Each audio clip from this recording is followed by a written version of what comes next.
लातूर जिल्ह्यातल्या उदगीरमध्ये कोंबड्यांमध्ये bird flu आढळून आलेला आहे आणि हा फ्लू आढळून आल्यानंतर प्रशासनानं हवी ती काळजी घेत ज्या कोंबड्यांमध्ये हा बर्ड फ्लू आढळलेला होता, रामनगर भाग आहे हा उदगीर शहरातला. या भागामध्ये घरगुती कोंबडी पालन जे आहे ते करण्यात येत होतं आणि याचे सॅम्पल जे आहेत ते भोपाळच्या प्रयोगशाळेकडे पाठवण्यात आले आणि बर्ड फ्लू आढळल्यानंतर ही कोंबडीची पिल्लं आणि अंडी जी आहेत ते आता प्रशासनानं डिस्ट्रॉय केलेली आहेत.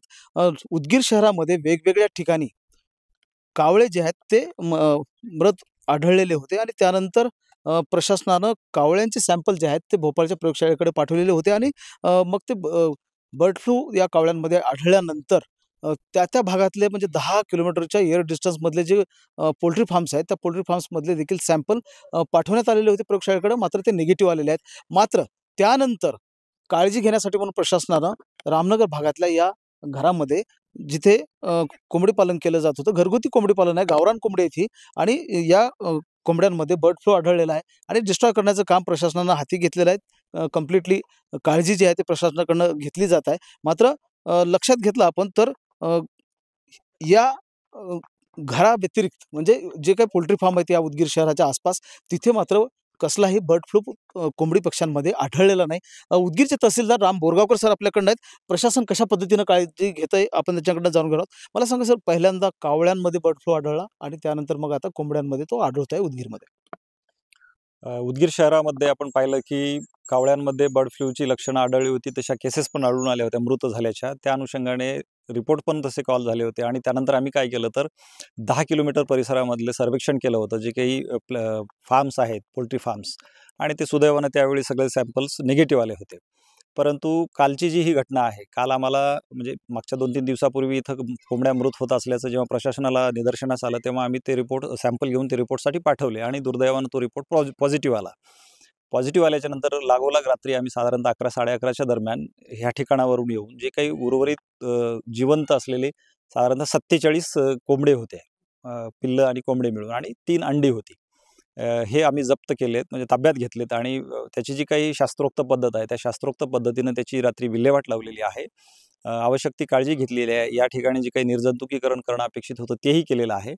आणि त्याचसोबतच या परिसरातील 1 किलोमीटरमध्ये जे काही कोंबड्या वगैरे असतील तर त्याचाही शोध घेतला आज दिवसभरामध्ये.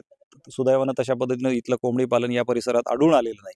त्याच्या पलीकडे जाऊन 10 किलोमीटर जे काही एरियल डिस्टन्स आहे, त्या रेडियसमधलं सगळं सॅम्पल साधारणतः इथं ह्या एरियामध्ये 10 किलोमीटरमध्ये 17 फार्म आढळून येतात, पोल्ट्री फार्म्स. तर त्याचं सॅम्पलसुद्धा आपण पुन्हा एकदा कलेक्ट केलेलं आहे आणि ते सुद्धा तपासणीसाठी पाठवलेलं आहे. आणि तो रिपोर्ट आल्याच्या नंतर आपण पुढच्या अजून जे काही खबरदारी घ्यायची आहे त्या सगळ्या गोष्टी करू.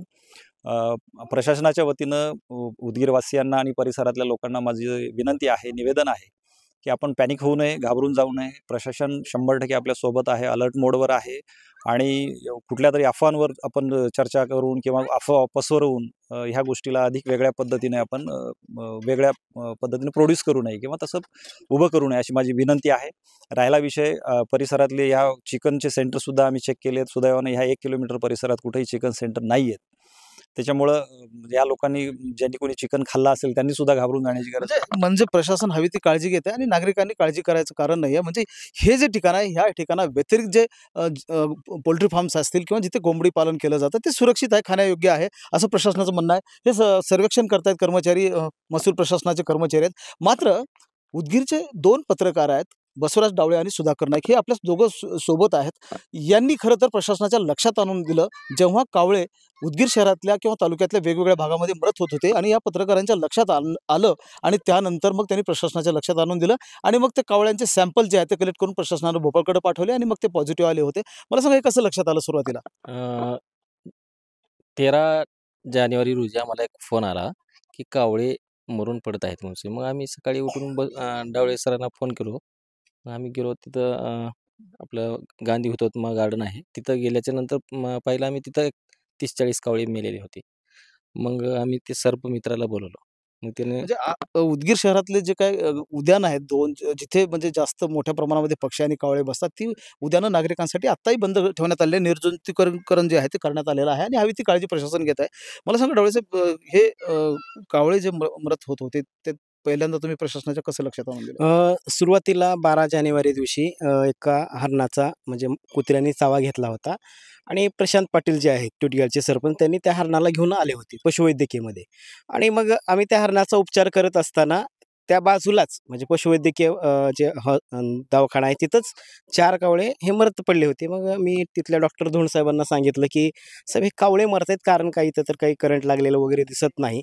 मग त्यांनी थोडंसं कानाडोळा केला त्यावेळेस.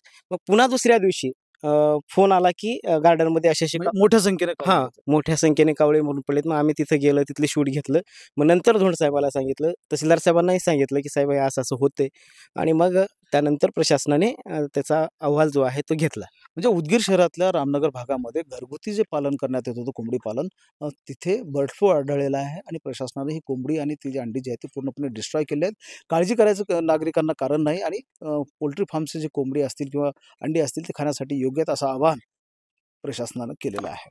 महेंद्र जोंधळे, TV9 मराठी, लातूर.